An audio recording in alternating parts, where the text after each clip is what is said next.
Welcome to AK prime math academy. Multiple integrals నుంచి change of order of integration అనే topic మీద ఇది third question నేను మీకు ఎక్స్ప్లెయిన్ చేస్తున్నాను. సో క్వశ్చన్ అయితే మీకు స్క్రీన్ మీద కనిపిస్తోంది. Evaluate the integral by changing the order of integration integral 0 to infinity integral 0 to x e power exp of అంటే e power minus x square by y dx dy. So question ఎలా అడిగినా మనము solution ఒకటే. So బాగా observe చేయండి. Solution లో first part ఏంటి అంటే గివెన్ ఇంటెగ్రల్ ని i అనుకుంటాం, అవునా? Let i is equal to integral 0 to infinity first integral.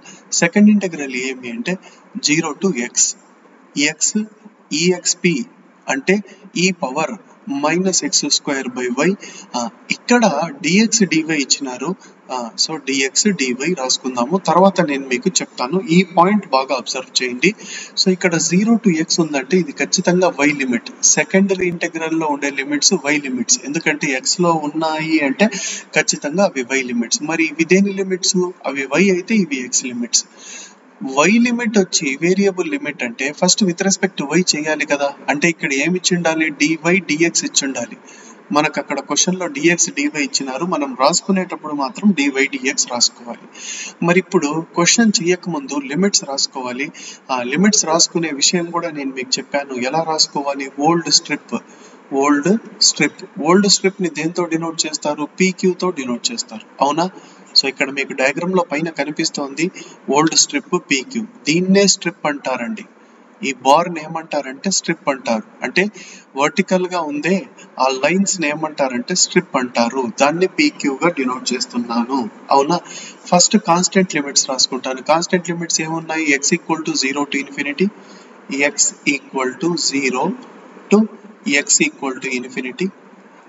రెండవ ఇంటెగ్రల్ లిమిట్స్ ఏమున్నాయి? Variable limits y equal to 0 to y equal to x.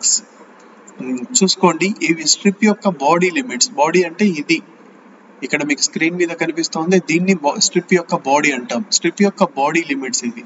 అంటే p దేన్ని టచ్ చేస్తోంది? x యాక్సిస్ ని. x యాక్సిస్ అంటే ఏంటి? y equal to 0. q దేన్ని touch చేస్తోంది? y ఈక్వల్ టు x ని. అందుకే ఇక్కడ ఇది q లిమిట్ అవుతుంది, ఇది p. సరేనా? ఎప్పుడు లోయర్ లిమిట్ p గా రాసుకోవాలి, అప్పర్ లిమిట్ ని q అనుకోవాలి. మరి స్ట్రిప్ ఎలా మూవ్ అవుతుందంటే ఇలా టువర్డ్స్ y యాక్సిస్, ఇలా టువర్డ్స్ x ఈక్వల్ టు ఇన్ఫినిటీని టచ్ చేస్తుంది. y యాక్సిస్ యొక్క ఈక్వేషన్ ఏమి? x equal to 0. ఇక్కడ ఈ డాటెడ్ లైన్ ఏమంటామంటే x equal to infinity. Okay, so ఇది ఓల్డ్ స్ట్రిప్. మరి ఇప్పుడు పక్కనే న్యూ స్ట్రిప్ అని రాసుకుంటాను. న్యూ స్ట్రిప్ ని దేంతో డినోట్ చేస్తామంటే rs తో డినోట్ చేస్తాం. rs, అవునా? సో ఇక్కడ బాగా అబ్జర్వ్ చేయండి. న్యూ స్ట్రిప్ లో మీరు డయాగ్రామ్ చూసి నీట్ గా రాసేయచ్చు. ఇక్కడ r దేన్ని టచ్ చేస్తుంది? y equal to x. y equal to x ని ఫ్లిప్ చేసి రాయండి, x equal to y. So ఈ x equal to y strip యొక్క body limits x equal to y to s దేన్ని టచ్ చేస్తుంది? x equal to infinity dotted line ని touch చేస్తుంది. మరి స్ట్రిప్ యొక్క మూవ్మెంట్ ఎలా ఉంటుంది? Towards downwards and towards upwards.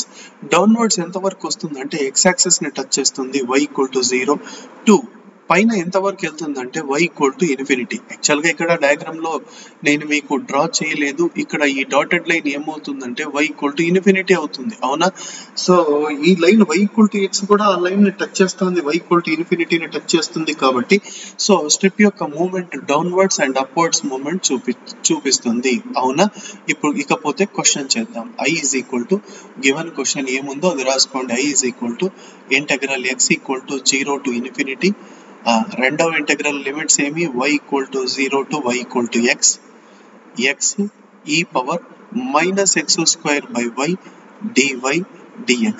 ఇదే కదండి మన గివెన్ క్వశ్చన్. ఇక్కడ బాగా అబ్జర్వ్ చేయండి. Changing the order of integration అంటే dy dx ఏమిగా మారుతుంది? నెక్స్ట్ లైన్ లో dx dy గా మారుతుంది. సో న్యూ లిమిట్స్ ఇక్కడ ఉన్నాయి, మీకు స్క్రీన్ మీద కనిపిస్తున్నాయి. ఇందులో ఫస్ట్ కాన్స్టెంట్ లిమిట్స్ రాసుకోవాలి. చూడండి, integral 0 to infinity y equal to 0 to y equal to infinity. తర్వాత బాడీ లిమిట్స్ రాసుకోవాలి, variable limits x equal to y to x equal to infinity. x e power minus x square by y dy dx ని dx dy గా రాసుకున్నాం, అవునా?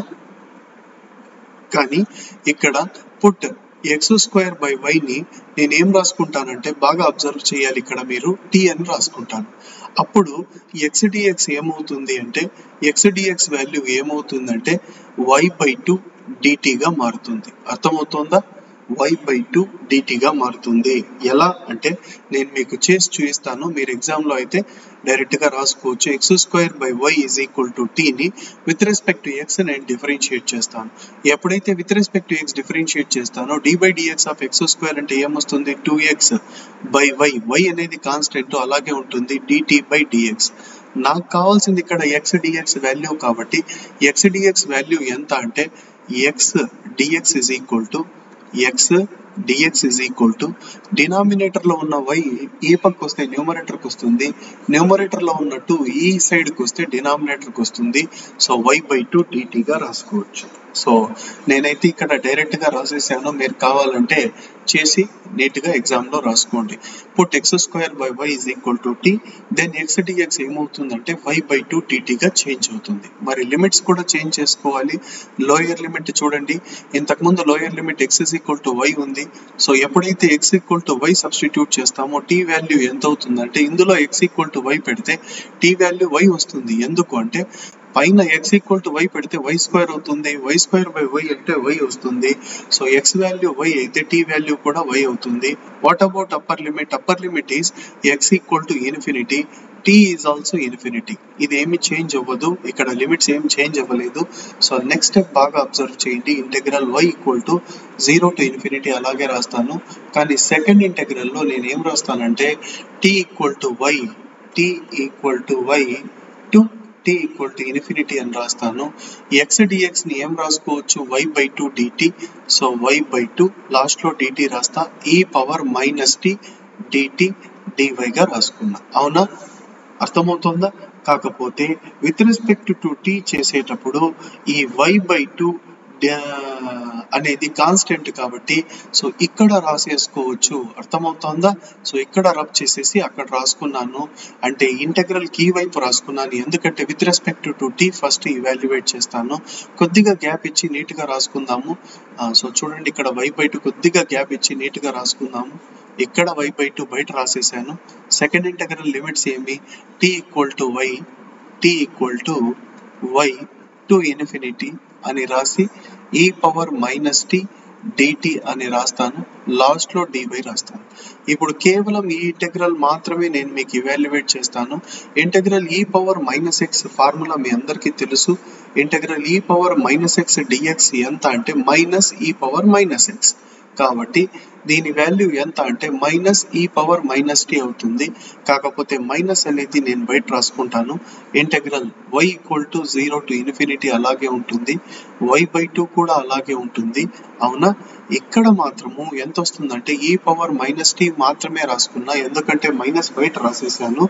Here the lower limit is y and the upper limit is infinity, dy గా రాసుకున్నా. First upper limit substitute చేస్తా, తర్వాత lower limit substitute చేస్తాను. -1/2 రాసుకున్నాను. ఇక్కడ 0 to ఇన్ఫినిటీ అలాగే ఉంటుంది. y ఇక్కడ చూడండి, ఈ పవర్ మైనస్ ఇన్ఫినిటీ తర్వాత ఈ పవర్ మైనస్ y గా రాసుకున్నాను. కానీ ఈ పవర్ మైనస్ ఇన్ఫినిటీ వాల్యూ మనందరికీ తెలుసు ఎంత, 0. సో ఈ పవర్ మైనస్ ఇన్ఫినిటీ అంటే 0 అవుతుంది. కాబట్టి ఇక్కడ మనకు 0 మైనస్ ఈ పవర్ మైనస్ y వస్తుంది.